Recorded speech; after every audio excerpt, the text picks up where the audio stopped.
Yes, Doctor. And the police are particularly anxious that the cause of death be determined at the earliest possible moment. It's a pity. She was a very beautiful woman. One hates to perform an autopsy on a beautiful woman. But you've no other choice, Doctor. Most unusual. There are no marks of violence on the body. What do they suspect? Poison? Have they any idea? My understanding is, Doctor, that the authorities are entirely at sea as to how she was killed. They know why, but, and they also have the fellow who killed her. But... Yes, that doesn't matter. That's none of our business. Our business is to find out what killed her. And yet,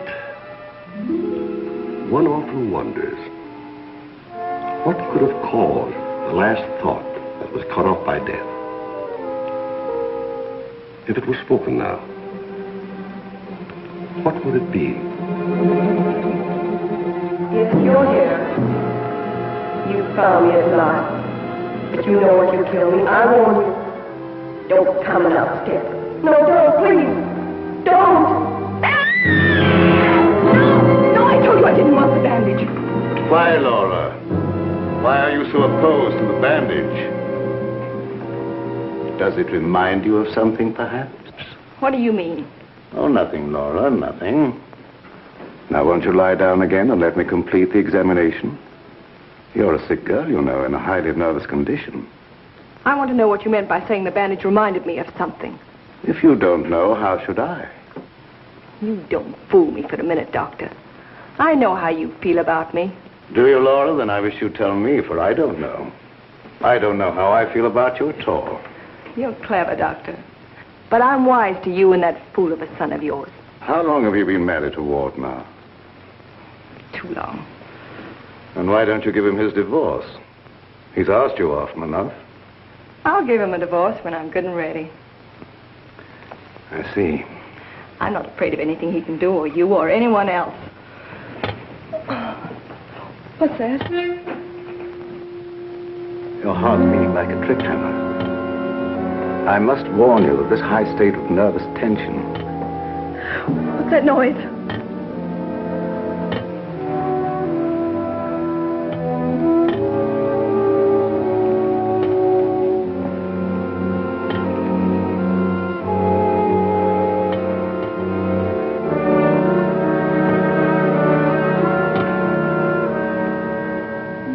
It's only a branch tapping against the window. Now, my dear Laura, if you want me to help you, you must tell me what it is you fear. I told you I'm not afraid of anything. I know what's going on here. Someone's trying to scare me out, but it won't work, see? Here I am, and here I'll stay until I rot.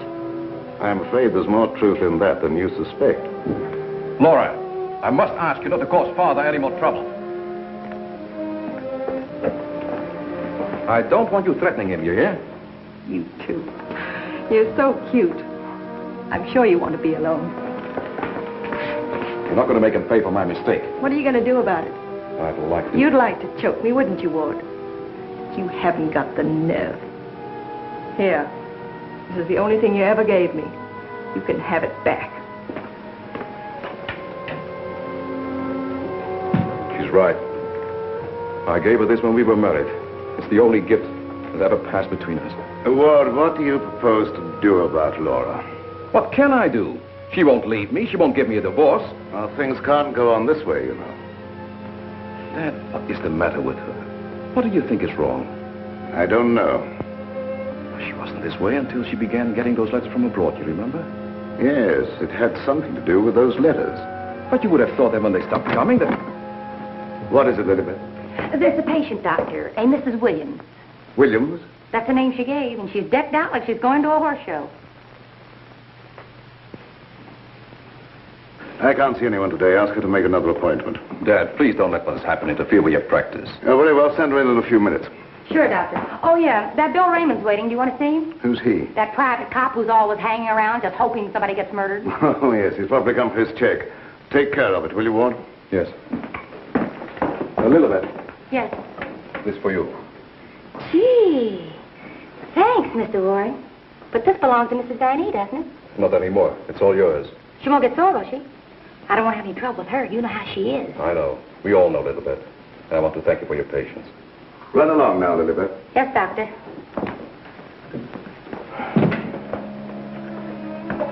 You made a fatal mistake, my boy, in marrying Laura. Yes, I know. But you don't suppose I'm going to stand for it forever, do you? No, I don't. And I don't think it will be necessary. Do you have a plan? I think it'll be better if you leave everything to me. From the day a mysterious caller came to see Dr. Van E. Oh, yes, I remember now, Mrs. Williams. I spoke to you this morning on the telephone. I'm sorry, but I can't tell you any more now than I told you then. Oh, naturally, Doctor. I did not mean to imply that there were any abnormal goings-on here.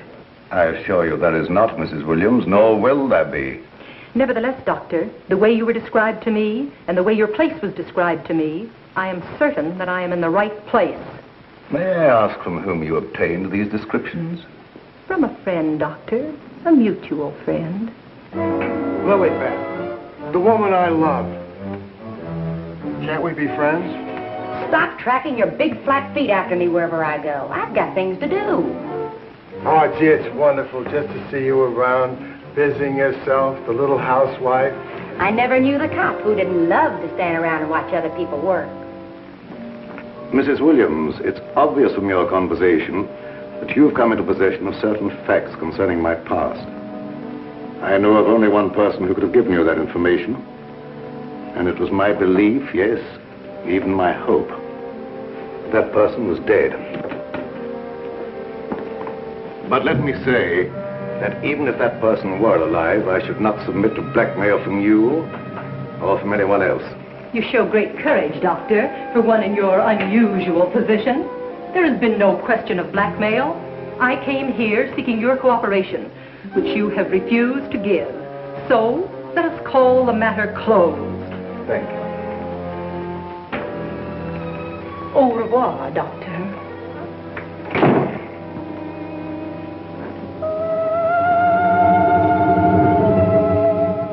Then came this sinister pair.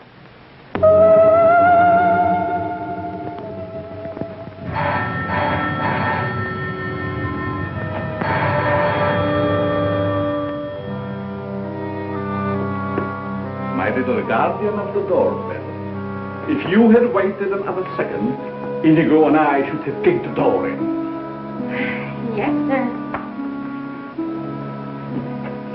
Sir?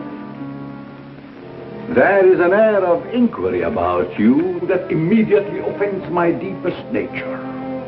There is something suggesting Scotland Yard, the French Sûreté, the Italian Carabinieri, the Turkish Polizei, and other minions of the law. Short, sir, I think you're a cop. Yeah, how'd you know? I believe I'm in the home of Dr. Joseph Van E. Yes, sir. I mean, sirs. Oh, do not be polite to Inigo. He's only offended by it. Run along, Inigo. Make yourself at home. We got a nice tree in the yard, but It ain't got no coconuts.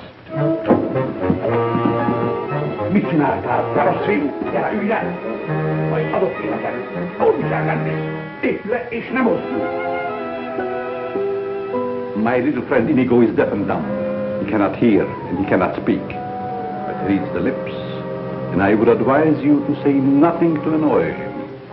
For his temper is short, indeed. This, I presume, is Dr. Vanny's private office. Yes, sir. But I really should announce you. My dear girl, if I allowed myself to be announced, I doubt I would be received anywhere. I'm sorry, really I am, but the doctor won't see anybody without an appointment. Appointment? I have had an appointment with him these 20 years. He will see me. Doctor, someone's coming! My dear doctor, truthfully can it be said that your house is your castle, protected by your countless slaves? So it is you, Leonard. I was warned you might appear like one of your own illusions out of nowhere. My dear Joseph, you have not changed a bit. Have you met my friend, Mr. Raymond? Raymond? Oh, Raymond. No doubt a relative of the great magician of the same name. Mr. Raymond is our private patrol officer. He keeps an eye on the premises for us. And other comings and goings. A very good idea, my dear Joseph, to have a private bodyguard at your beck and call. Well, you fellas are old friends, I can see that. Oh, yes. Old friends. Well, then maybe you'd like to be alone to talk over old times. A very good suggestion. Thank you, Mr. Raymond. I won't be far away, Doc. Well, so long, Mr. Leonide. Don't pull any more little men out of your hat. Well, Leonard, what brings you to me after all this time? The long arm of coincidence, my dear Joseph. Simply the long arm of coincidence. Aren't you glad to see me again? No, I can't say that I am. You with your foreign background and I, what have we two in common? Always truthful, Cousin Joseph. As when we were young men. You might have said no and saved your career. But you prefer to tell the truth and ruin yourself. What do you want here, Leonard? A few days' hospitality, my dear Joseph. Nothing more. Is that too much for one cousin to ask of another? Remember, we agreed not to think of each other as cousins again, Leonard. Bygones, my dear Joseph. And I'm willing to forget. And I suggest that you do the same. You've grown older, Leonard, but there may be something in what you say. I don't want to hold a grudge. But don't do anything that will make me regret my action. You have my promise. Now, if you will show me to my room. Oh, I should say, I have a traveling companion from whom I am inseparable. Who? Inigo, a dwarf, one of the little men. He became very much attached to me when he lost his master. You do not object? What good would that do? How true. Very well. You may have the room next to my daughter-in-law. I know you'll like that. Oh, yes. The lady, who I am told has an utmost horror of having her eyes blindfolded. A phobia of most interesting origin, I dare say. Something to think about. That night, my husband questioned Leonard about my past.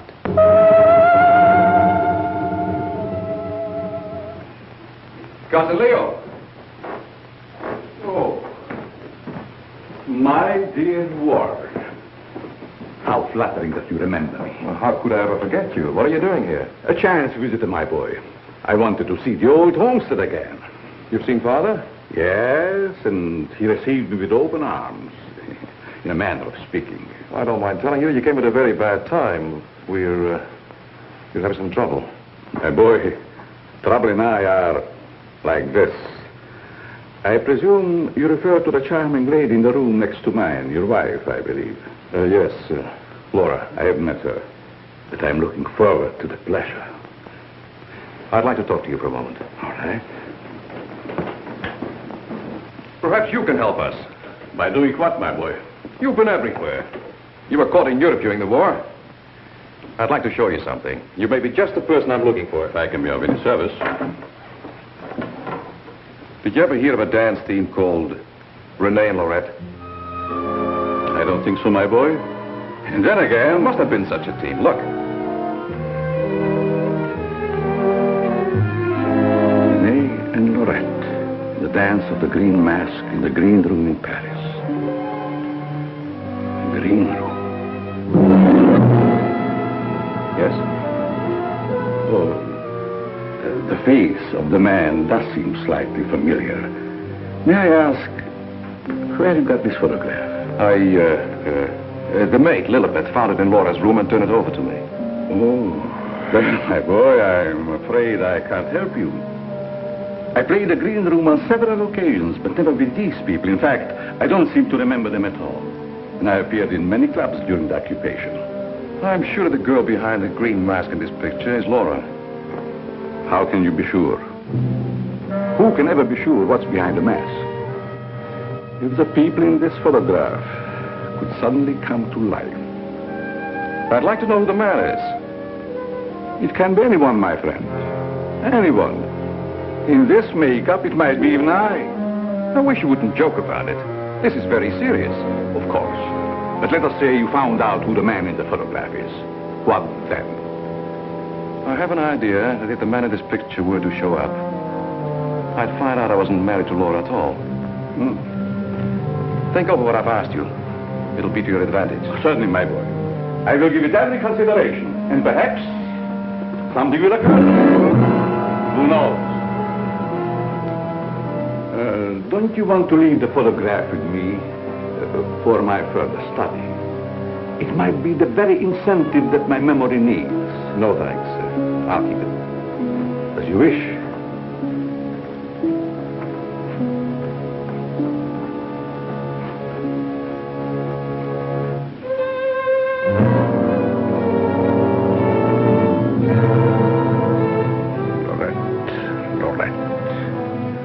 I'll make a bet the man in green will get you yet.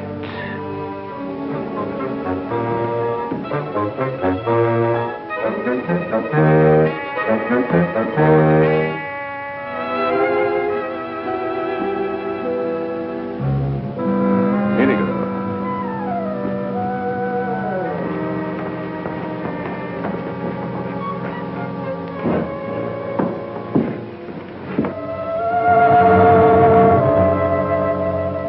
A gruesome surprise was in store for me the following morning.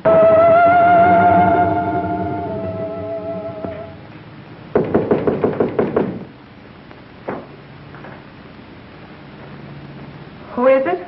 It's me, ma'am. What do you want? The afternoon mail. You wanted to know when it arrived. Was there anything for me? Yes, ma'am. Put it under the door. I can't. It's a package.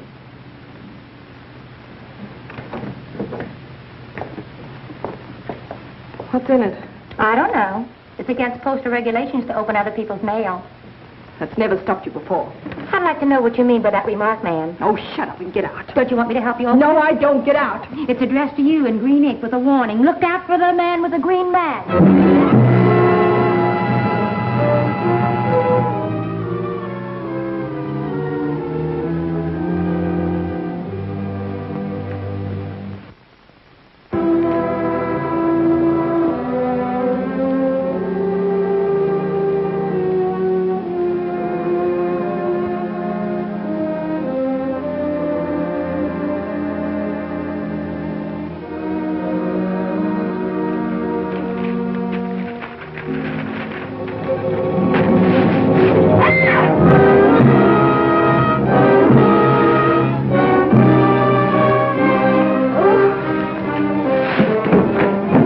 after him, ma'am. Who done it? Which way did he go? Get out! Get out! I just heard you yell. I was hoping it was a murder at least. Get out, I tell you, you have no business here. Well, but you don't understand. I'm supposed to be here. That's what I'm being paid for. Paid? Yeah. You see, I'm Bill Raymond, private cop in this neck of the woods. I was hoping we'd have a little murder or something happen around here so as I could solve it and get my old job back at Sentinel Homicide. Nothing personal, of course. Who told you to say these things to me? Well, nobody. Nobody said nothing to me. I was just waiting around outside to see Dr. Van Nee, and I heard you yell. So you're a friend of that crazy doctor and his son. Crazy? I wouldn't exactly say that, ma'am. The doc's a pretty good egg. You wouldn't want anyone to say you was crazy, even if you... You can go back and tell him I'm not afraid of being murdered by you or them or anyone else. No, I don't guess you are, ma'am. Still and all, if you was to get murdered and I was to find out who done it, it'd be kind of a break for me. That don't be the kosher. I wouldn't say that to you, lady, even if I knew what it meant. Now will you get out? All right. I can take a hint. Nice little bedroom companion you've got there. Get out. I'll go, but don't think I'll come running next time you yell. I'll know it's a fake.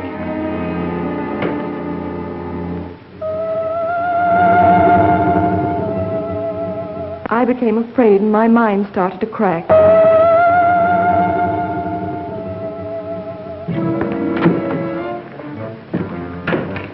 Lilybeth, my melancholy baby, where are you? Where'd you get that box? I don't know what you're talking about. You lying little snoop going through my things. What'd you do with the picture? Where is it? I didn't see it. That's the last time you put your hands on me. I'll give you one more chance, and then I told you I don't know where the picture is, and I don't know what you're talking about. It's been you all the time going through my things, opening my mail, rapping on my door at night. Now you're blaming me. I've never touched anything of yours. You've got my robe on now. Where'd you get that? I was just trying it on. Mr. Ward gave it to me. He said you didn't want it anymore. I'll tell you when there's something I don't want. Oh, shut up. It's only a dummy. A dummy? Where'd you get that thing? I suppose you're going to tell me you don't know anything about that either. Oh, I bet it was in the box. In the box I brought up for you, that's what. There were no stamps on it. How did it get in the mail? I don't know. The doorbell rang, and I thought it was a mailman. I opened the door, and it was sitting there on the stoop. You're lying. No, I'm not. I don't mind telling a lie now and then, but I'm not lying now, honest. You're trying to scare me out. I'm not leaving. No. But I am. You come here. You and Mr. Ward are pretty thick, aren't you? Thick? Yes, thick like your head. He's fallen in love with someone else. Who is she? I don't know. It's not me. I know it isn't you. I know all the signs. He's fallen in love with some simple-faced men. There's always a way to get even with them. I've got to find that picture. Otherwise, they won't know what he looks like. I've got to send it to the police. He won't dare touch me. Who do you mean, the man in the picture? Have you seen him? Maybe I have, and maybe I haven't. Maybe I saw him go behind the thicket, or through the wall, or under the house. He's here in the house? Yes. I let him in. I let him in. He was waiting outside to get you, Miss Laval. Miss Laval. There's nothing safe from your prying eyes, is there? You think you know everything, don't you? I know why you're afraid, and I know what you've done. No, I'm not so thick. I'm not as thick as you think I am, Miss Laval. That head's supposed to be you, kind of a calling card. I'll remind you that... Why, you...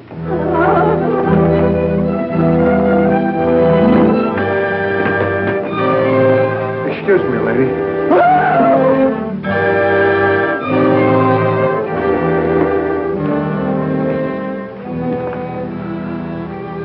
Oh, I'm afraid.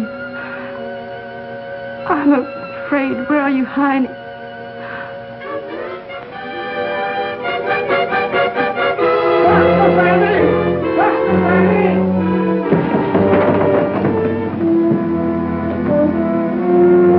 Dr. Van Nee! Dr. Van Nee! Doc! Fun is fun. But after all, there ain't nothing in my contract that says I gotta... Well, now I ask, is that anything to be playing football with? Where did you get that, Raymond? Miss Van Nee chucked it at me like I was a pass receiver for a football team. and I'm all out of practice. Let me see it. This comes from a group of anatomical specimens that was locked in a room in the cellar. How did you happen to get it? That's what I'm trying to tell you. There I was, outside her door, strictly minding my own business, understand? Listening at the keyhole. I don't think that belongs to the realm of your duties, Raymond. But, Doc, there were screams inside. You gotta admit it's within the longitude of my profession to make with an investigatory reaction thereto. What am I saying? I don't understand how his head got from its locked room in the cellar. Well, the way I heard it, it was sent to Mrs. Van A. That was rather a gruesome practical joke. Why, your anatomical locker hasn't been opened for ages. I think you once told me you'd lost the only key to it. I know. There is no key to my knowledge. Why, that thing didn't walk out of the room by itself. Hardly. Doc, I'm worried. What about, Raymond? Well, now, take this head business. The whole thing don't seem hardly serious to me. I think that if it's all the same to you, I better be checking along to other duties. You're not afraid, are you, Raymond? Who, me? Scared? It's just that I don't think that there's going to be any murder here done after all. That's too bad. Well, it's not your fault, I guess. It's just not my lucky day, that's all. Thank you, Lilibet.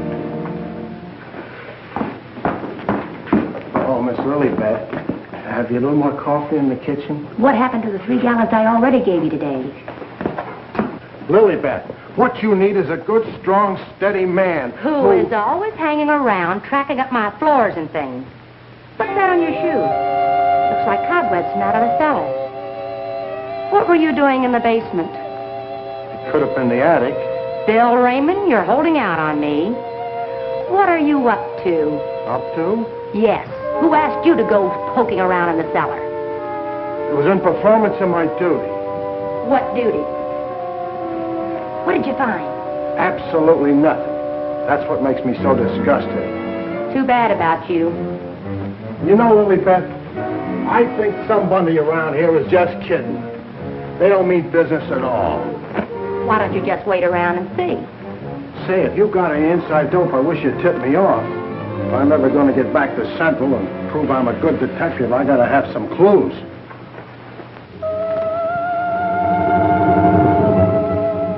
Yes, I was scared. Scared of my life. I expected big things of that ghoulish-looking guy, but he ain't delivered neither. I should say, in a way, you were entitled to expect big things from him. Leo was once confined in this house when it was an institution for the insane. Nerves, you know. Do tell. Well, then, he must know his way around the place, huh? I understand while he was here, he engineered an immense number of secret passages through which the guards could keep an eye on the inmates at night. Finally, he took one of these passages into the outside world, and we heard later he'd been seen in Europe. Ah, Europe. That's where history's being made today. Gee, I'd love to travel and... Well, perhaps you'll have an opportunity someday. Not if something don't happen around here pretty soon to make me famous. That Lilibet. I've been trying to get a cup of coffee off of her all day. She don't care what happens to my metabolism. Metabolism. That's a good word. I wonder what it means.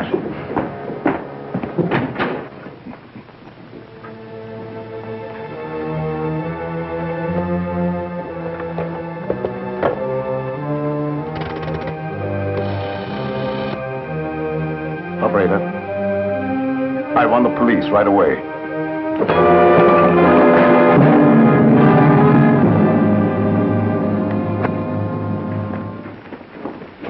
Stop crowding me. But, hon, don't you want me around to protect you? That Indigo guy might... Yes, but who's going to protect me from you? Lilibet. My wild Irish rose. I just live for the day when I can take you out of all this. When I can slave and get you the luxuries in life. Gee, I'd gladly work my fingers to the bone to buy you expensive motor cars and furs and jewels and and things and serve you breakfast in bed. What's the matter with me? Am I crazy? Yes, and I'd hate to hang by my neck until you got me all those things. Yeah, you might get a little blue in the face. Still and all I got to do is to find myself one slightly murdered body, and I'm in. Stop looking at me. Oh, Lilybeth, sometimes I think I'm not getting anywheres with you. What do you think? I think you've got a good idea there. All right, all right. You'll be sorry someday when you see my picture in the paper. Wait and see. Hey, Lilybeth, why don't you answer the doorbell? Maybe that Indigo guy wants in.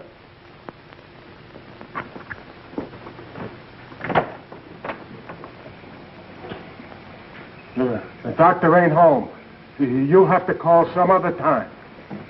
Don't be silly. Don't say I didn't tell you.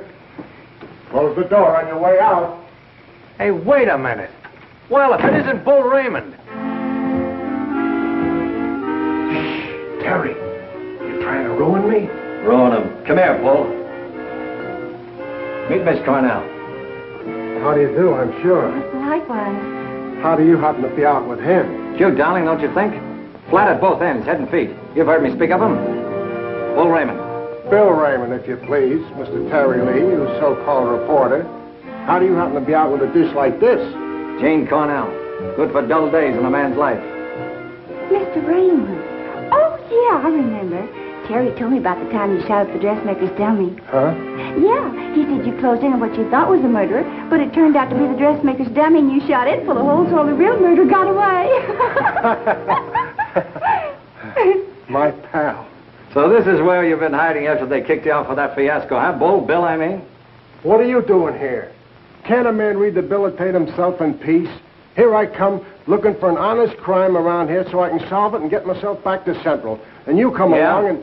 Where's the body, Bull? Bill? There ain't no body. That's the trouble. No, let's keep it friendly. Friendly? What do you mean? Let's have it. Who killed who and why? Are you kidding? Did somebody get knocked off around here? Look, I don't like to be kidded either. Where is it hidden, Sherlock? Oh, Terry, you've been on the police beat so long that... Now, listen, Bill, you know me well enough to know I wouldn't come out here just for the ride. Not when I could be, It just so happens there was a call to the police. Came from out here. And I happened to be there when it came through. Miss Cornell happens to be the operator. So she tipped me off. Told me the line had gone dead. So I smelled the story, and here I am for an exclusive. You see what I mean? What's in that? Well, that's the doctor's consulting room, but there ain't nobody in there. I've been standing here for quite a spell. Open it up. Let's take a look. That's funny. The lights in here ain't almost never out. In you go. Never do that. I could get killed that way. Is that bad? Oh, so nothing's happened around here, huh? It's busted.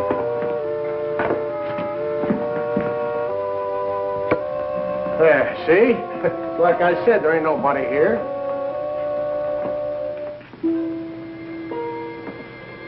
Hey, cut it out, will you? You're making me dizzy. Well, sure, somebody stumbled over it and pulled it out of the wall. Could happen anywhere.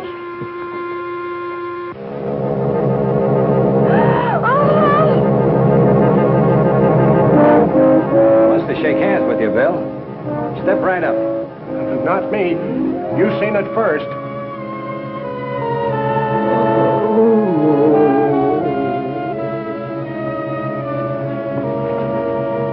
Doc! Raymond, did you try and kill me? Why, Doc, why should I do that? You ain't paid me for last month yet. How long you been here? Now, let me see. I was going to make a telephone call when... Somebody conked you, huh, Doctor? Then rip the telephone wire out? Yes, I imagine that is about what happened. Who are these people? Well, they're all right, Doc. This is Terry Lee and Miss Cornell from the Times. We don't want any reporters here. Nothing's happened. Look, Doctor, nobody ever wants reporters, but then something happens and there they are. But nothing has happened. I fell and hurt my head. Oh, I see. Then you got up again, put yourself on the table, and got all nice and pretty in that shroud there. You won't get any story here. And now, if you'll excuse me, I have some work to do. Doctor, do you mind if we stick around for a while? Seeing that nothing's happened, well, why not? Very well, you may stay for a while, but I warn you, if you make yourselves objectionable in any way, I'll have Raymond throw you out. Well, come on. You heard what the doctor said. He's busy. Get out of the office.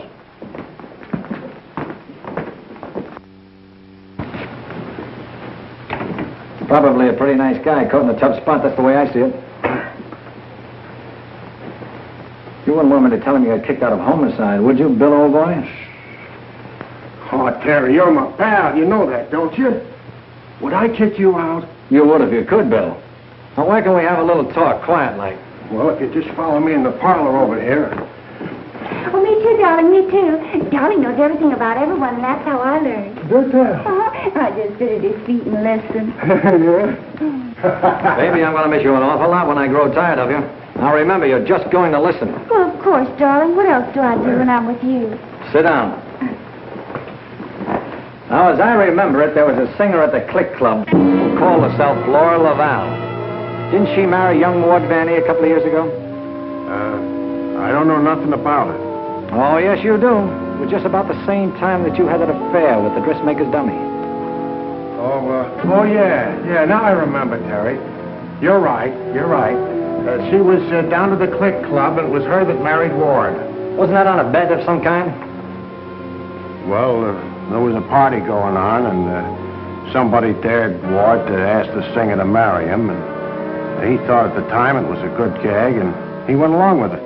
That's right. He got pretty high and then popped the question at her. How romantic. I just love that. Hush, dear. Listen. Oh. Well, that's how it happened anyway.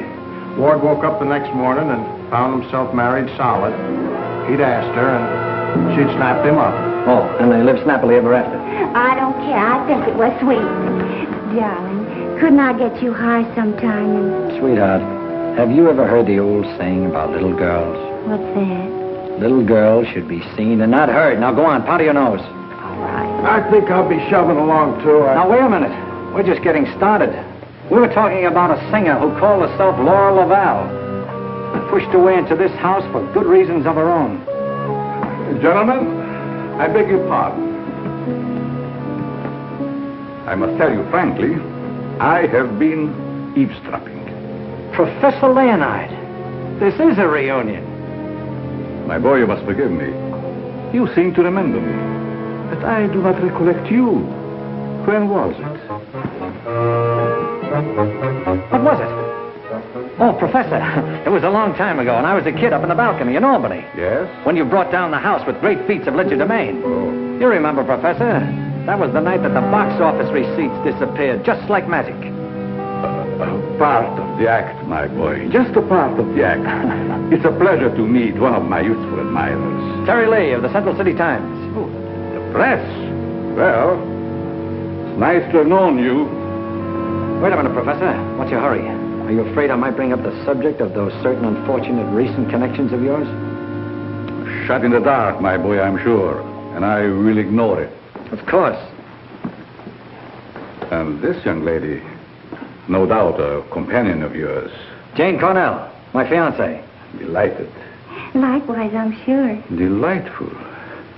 And I would suggest to take very good care of her. Miss Lee? Oh, I haven't had a chance to talk to him yet, Mrs. Vanny. Never mind, I'll tell him myself. Darling, I met her upstairs, and I told her all about you, and that you know everything about everyone. Thank you very much, dear. Welcome to your living room, Mrs. Vanny. Thank you, but it isn't my living room. I understand you're not unaware of my position in this house. Well, maybe you can tell us about it. I'm being kept a prisoner here against my will. I'm alone and friendless. I'm sorry. Why haven't you called the police? They've done nothing but to call for the police. They have kept me penniless so that I can't leave. I understand. They're trying to destroy my mind, Mr. Lee. By innuendo and indirection, they're trying to make me believe I've done something dreadful in the past. That I'm to be the victim of some horrible vengeance. You know best about that. I'm innocent, Mr. Lee. I've done nothing. Now, this doctor's brought some stranger here with these tricks and illusions to further make me believe... You mean the professor and his little, Yes. You must help me, Mr. Lee. Laura, it's so good to see you downstairs again after all these days being locked in your room. You know perfectly well why I've remained locked in my room. Ward, this is Mr. Lee of the Times, the gentleman I told you about upstairs. Oh, yes. Look here, Mr. Lee. We don't want any more of that front-page splash stuff, such as I got when I married Laura. Your wife's been telling us that she's being kept here under constant threat. She's out of her mind. See what I mean, Mr. Lee? They don't overlook a single chance to put it in my head that I'm crazy. Perhaps I can explain, Mr. Lee. We don't believe there's anything wrong with Laura now. But we are sure something will happen to her mind if she continues to live under this strain. Just as I told you, they're behind it. Can't I make that clear to you? They spend all their time trying to terrify me. They write me letters in green ink. They send me dummy heads wrapped in green paper. Anything to frighten me so I can't sleep. I can't think. The only thought in my head is that I'm going to be killed. These are very serious charges, gentlemen. And I might say it'd make a perfect front-page splash. Lee, if you dare print a word about those ravings of my wife... Don't do anything to make me think they aren't ravings, Mr. Van E.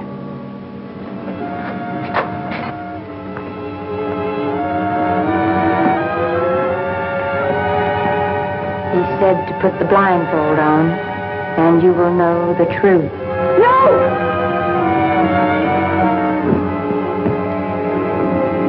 What's wrong with her, Doc? Quiet, Raymond. You don't mean that she's... Dead, Raymond.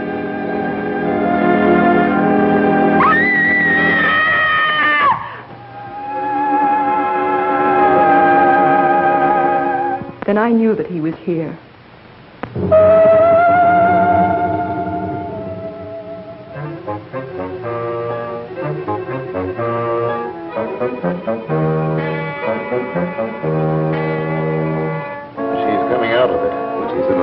State of shock.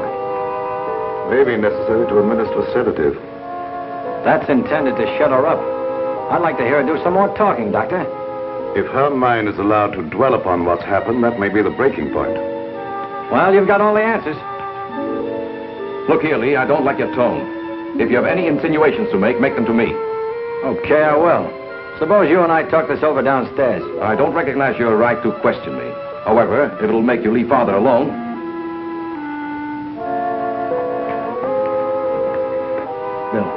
Fix yourself a chair right outside the door and don't leave until I get back. Sure. But what about Lily Pad? Don't she rate nothing around here? Now, Lee, first I'd like to see your credentials. You bust in here saying you're a reporter. That's the old turn-the-tables gag, Vanny, but if it'll make you any happier, take a look. All right, you're a reporter. But I still don't understand how you and the young lady got the news about our troubles. Do you really believe that story, Lee? Do you, in your right senses, really believe that we are keeping Laura a prisoner here? That's what the lady says. She said that... Nonsense. Nothing would please me more than if she got out. Look, I don't get any of this stuff, Vanny, but there's a tricky deal going on around here, and I intend to sit in on it. Too bad I can't flash the city desk to make ready for a front-page replay. Yes, isn't it? Either your wife is the victim of a well-plotted program of persecution calculated to drive her insane, or she's the witch you say she is. You're the fellow with the nose for news. What does it tell you? It tells me that right now I'd like to know where your disappearing relative is.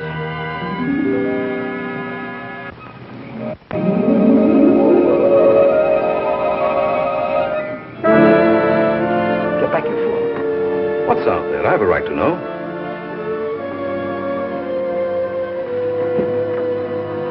Don't see anything. What was it? It isn't possible. It isn't possible, of course. What do you see out there, Lee? I've had enough of this. Come on.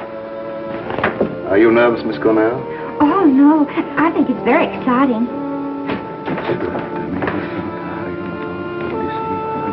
Well, Professor, I thought I just saw you outside, banging at the moon. You disturbed her sleep. Poor child. Where have you been? How about you start acting normally for a change? You're bringing suspicion upon all of us. I, my boy? What have I done? Suppose you tell us. Has no one arranged to silence you yet, Mr. Lee? What a pity. I don't silence very easy, Professor.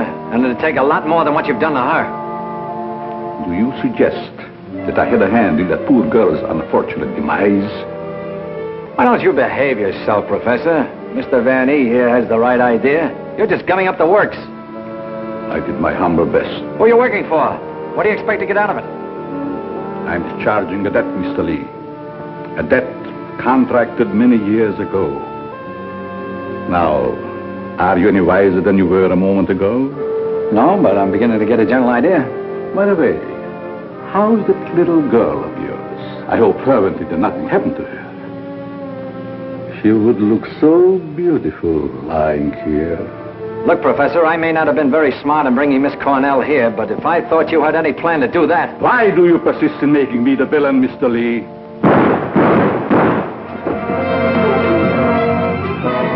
Now we will let you be the witness, Mr. Lee. I am here. The sounds came from upstairs, right? Always reliable. Now what are you rehearsing? In there, Terry. In there. It's murder.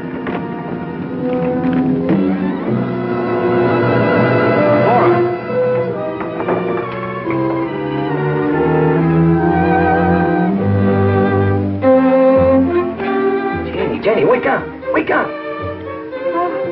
Oh, Terry. Tell me, what happened? Oh, Terry, darling. Let me think. Everything went black and... Yes? Then it started to talk. What started to talk? I don't know. That thing. Now, look, let's get back to the beginning. I left you here with Dr. Van E. Yeah, and then he gave Mrs. Van E a shot with a long needle. Never mind that. All right. Then he said, would I sit with Mrs. Van E? Okay. Where is she now? Who? Mrs. Van E. Where did she go? That's just what I asked you, Janie. Well, she was right here. Then Dr. Van E went out. Then what happened? Then Bill Raymond came in. Oh, that's great. The two of you in the same room at the same time. How did you communicate with each other? Sign language? Oh, I don't care. All you do is make fun of me. I didn't ask to come to this, whatever it is. Oh, yes, you did, dear. Don't you remember? You said you wanted to see what the life of a reporter was like. Don't forget, Mr. Lee, one must not expect too much of certain types of mentality. Shut up, Bill Raymond. I remember you when you couldn't even make your X. Oh, I want to go home. We can't go home, darling. We've got to get a story. Why? You don't understand. Yes, I do. Why do we have to get the story? Who cares? Oh, she's got you there. All right. Now, you tell me, what happened to you? Me? Oh, well, you said to stay outside the door, and I pulled up a chair. That's right. She was inside the door, and you were outside.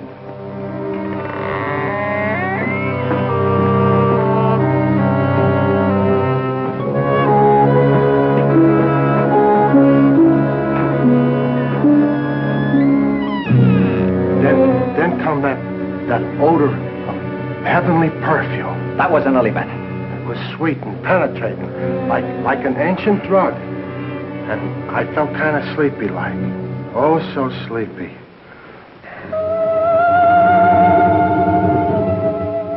At last, he had me under his power.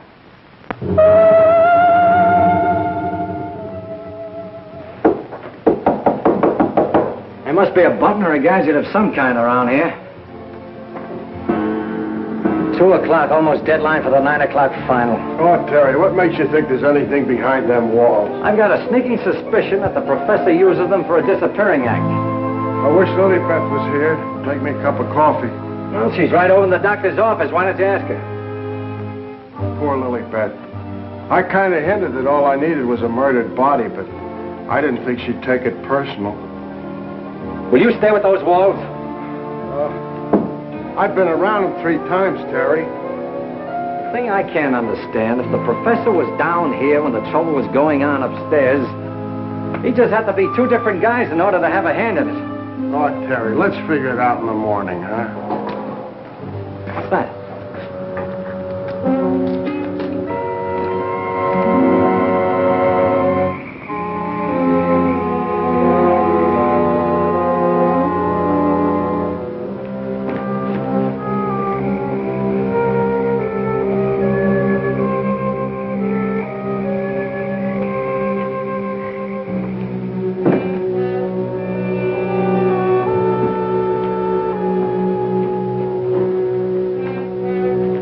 Wake up. Either something or somebody opened the front door. Oh, that's the shortest night's sleep I've had in a long time. All right. Now that you're good and rested, let's see if we can understand what happened upstairs. Well, Do you think it had something to do with that picture, maybe, that Lilybeth found in Mrs. Van Ee's room? What picture? Oh, the one with the couple with the two masks, you know, like we found, like that mask. Who has the picture now? Well, young Van E, I guess. That's the point. Where has Mr. Van E been since his wife's disappearance? Well, him and his old man are sleeping. I guess they got some sense. Oh, no. I've already checked that, and they haven't slept in their beds tonight. Wake up! I refuse to answer on the grounds that might tend to incriminate or degrade me. My unconscious mind. Now, look, Bill, please stay awake for a while. Now, look, tell me, what happened when you smelled that sweet odor in the hall upstairs? No, it smelled lovely. Lovely, that's all I can remember. And Dr. Van E had already left Laura's room, is that right? Yeah, he'd gone out, and he said goodnight, and he had given her some sedative or something that he said would take care of her till morning, and then he went down the hall to his own room. And then you fell asleep? Yeah, no, I just kind of dozed off a little. Like this. Here's your coffee, sir. Terry, that's a dirty trick. Stay on the other side of that window. What for? Take a look. I'm looking. What do you see? Lilybeth! Gee, this ain't natural. Who are you talking to? The woman I love. Poor little angel. Try and speak to me. She can't hear you.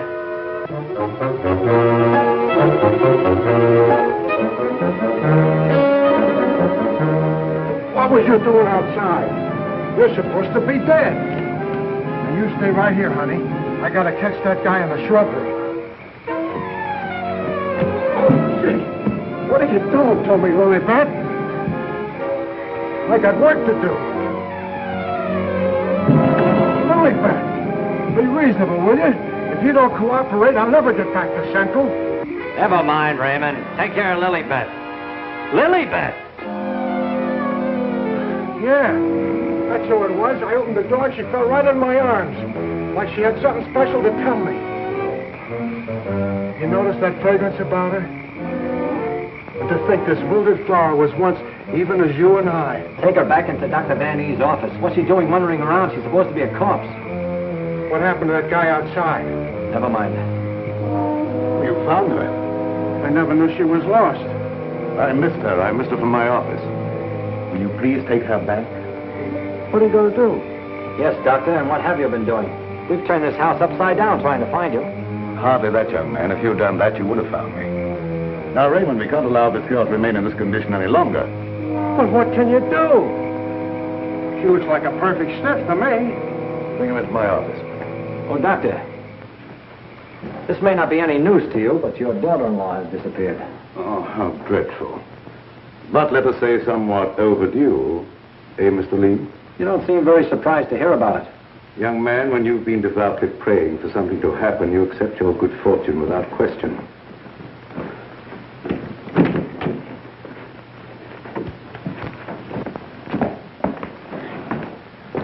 We thought that probably you might be able to throw some light on the subject. That's right, Raymond. Leave her there. There's absolutely nothing wrong with her. Huh? And you mean I've been pining away for nothing? She was put in a deep hypnotic sleep, that's all. But why? Why, Doc? Who done it? It was done so that she would obey certain orders that were transmitted to her. If that's true, then why did you declare her dead? I had my own good reasons. Would you give me one reason why you like to go around getting hit on the head? That must become a little monotonous. Mr. Lee, are you sure that you saw what you thought you saw? Well, I'm not blind. I might be getting a little dizzy in this madhouse.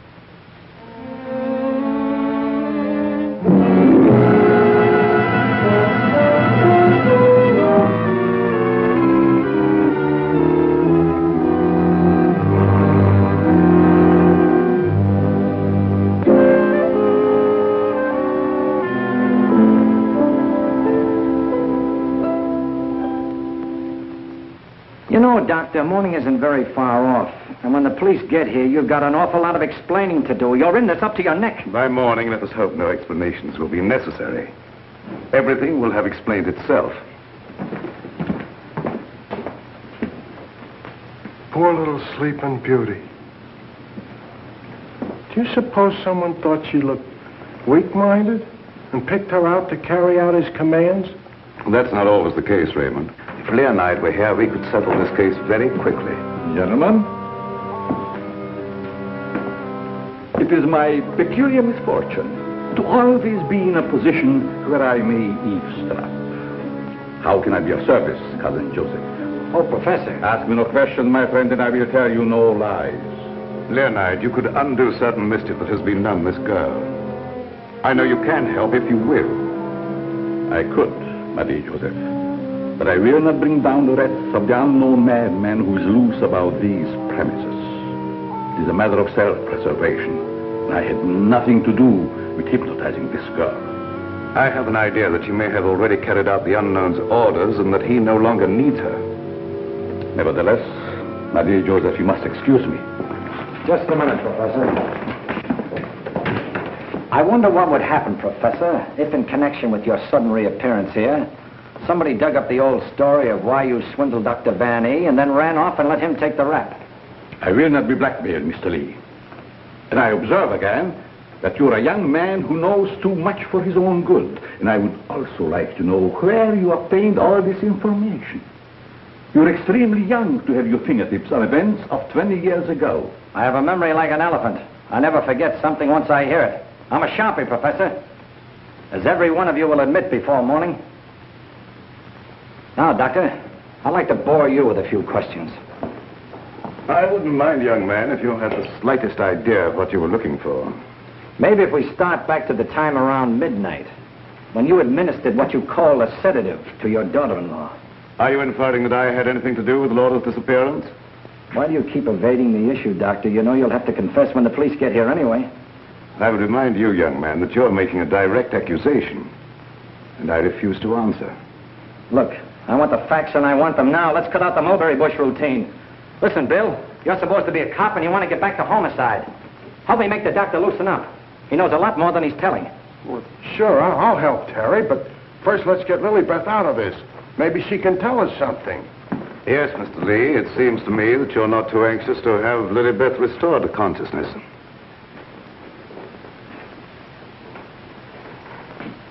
What do you hear, Doc? Her heart's in a very depressed condition. Someone's been giving her orders by mental telepathy. Hey, could I learn to do that? Supposing Lilybeth was in the kitchen, could I telegraph her a wish for a cup of coffee, huh? Perhaps, Raymond, someday when we have a little time, I'll indicate the principles of hypnosis to her. My dear Joseph, the principle of hypnosis isn't as simple as you would make them believe. It requires a long and patient study. But I will risk the wrath of the unknown. For I see you truly love this child. And for your sake, I shall use my knowledge. Oh, gee, thanks, Professor. You're solid.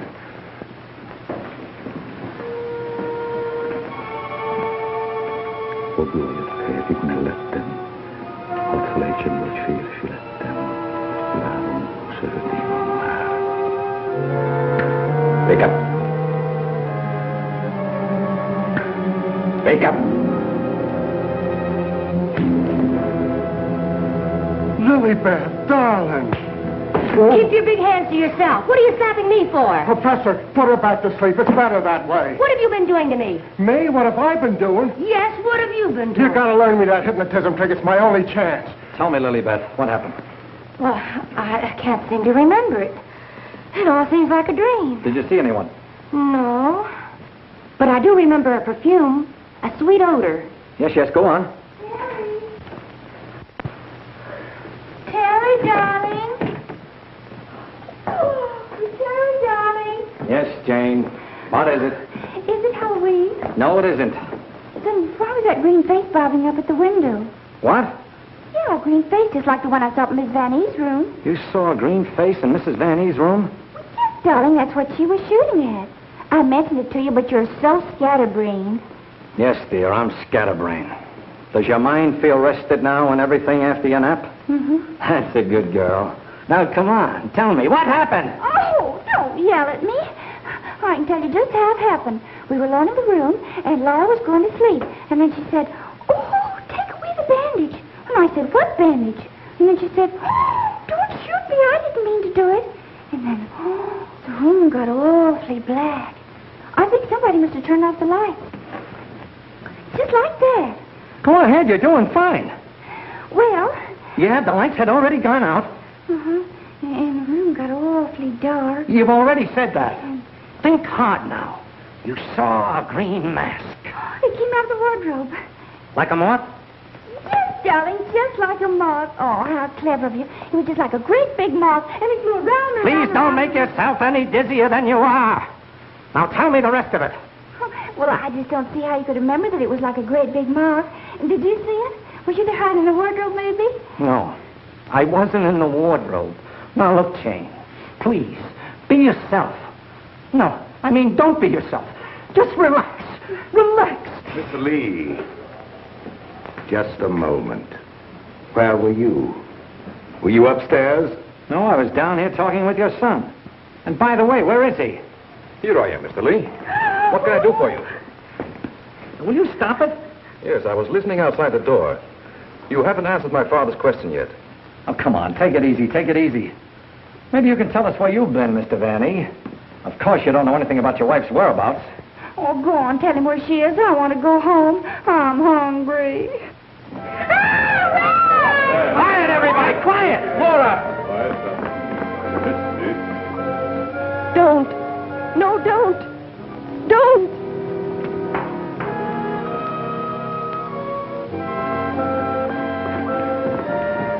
Laura! She's under a hypnotic spell. Ladies and gentlemen, it has been an exciting night, and you all are deserving of some explanation and relaxation for the strange goings-on. The guy who's doing the talking is behind the wall somewhere. Now you're getting smart, Sherlock. We introduce at this time the team of Lorette and Renee as they appeared at the height of their success in the green room of the Paris Crillon.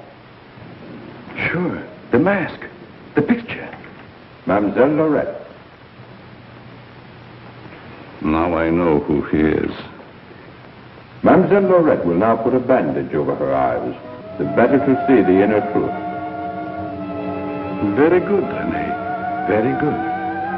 Just like the old time. Would any member of the audience like to ask Mademoiselle a question? Come, Mr. Lee. You have been so full of questions up to now. I'm thinking, brother. We cannot keep Mademoiselle too long in this delicate mental balance. She has been under a great strain lately. Then I will ask the questions myself. Yes, Renee, I'm at your command. Are you afraid now? No, I'm quite safe. Will you tell the truth? Yes. They came to me and said your partner, he of the magic feats and rare impersonations, is a spy. But we can't prove it. We will give you 1,000,000 francs if you, Lorette, bring us that proof. Now we shall know. You gave them the proof they wanted? Yes. They took him away to be killed? Yes. What was he to you, this man you betrayed? This man you sold to the enemy for money? He was my husband. When they told you he was to be executed, you sent this man a gift for his last moment before the firing squad. What was it? It was a green scarf for his eyes. Like the one you're wearing now? Yes. Why did you send it? It was my scarf. I wanted him to know I had betrayed him because I hated him. He was good and kind, but I hated him for the power he had over me. I see. That is your only defense. You hated. You thought they shot him. You escaped to America. You thought you were safe. Then you found out he was alive and wanted revenge. Thank you, Mademoiselle Lorette. You may remove the bandage now. What do you see on the cloth, Mademoiselle? There's a hole in it. Yes. What else, Lorette? What else? There's blood on it. It's blood. I have come back. I am here. And I will have my revenge. No! No, don't touch me! Ah!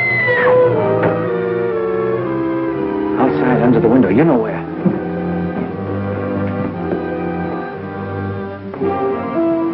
Yes, he had his revenge. She's been living in mortal terror that he'd find her. Just a minute, lady. You ain't going nowheres. Well, if it ain't Mrs. Williams, come along with me. Come on. You want me to slug you? Get inside. Hey, Terry, come here. Get a load of this. There's your man. At last I caught me a murderer. You're wrong. I never laid a hand on her. Nay, my boy, you kept your promise to me. You said you wouldn't touch her. But she's dead, ain't she? And you ain't going nowhere till we find out what killed her. And you, Professor, you know too much for your own good. I'm holding you, too. Now you're getting smart, Bill. Well, Professor, I see you two know each other. Yes. Rene was my assistant. I taught him everything he knows. He went out for himself and became a success. Later, we met in a concentration camp. And here we are. A small world, Mr. Lee. A small world, indeed. Terry, isn't this the place where you get the marriage licenses? No, dear, this is the morgue. The morgue. Oh, darling, you say the cutest thing. The morgue. Oh! Never mind, dear. You just stay right here and nobody will get you. Oh, but... Well, Doctor, got anything to add to my story of the year? Who's this Rene? Rene was her husband. She turned him over for a sum. Figured the Nazis would take care of him, but he had ideas of his own. Look, Doc, was it murder? Do I finally get a break? Was she murdered? We're sending the report to the police. What was it say? Oh, come on, Doctor. Don't hold out on us. I didn't understand it at first, but I do now. There were no marks of violence on the body, and we found no internal disturbances. What does this all add up to, Doctor? Yes, let's have it. She was literally scared to death.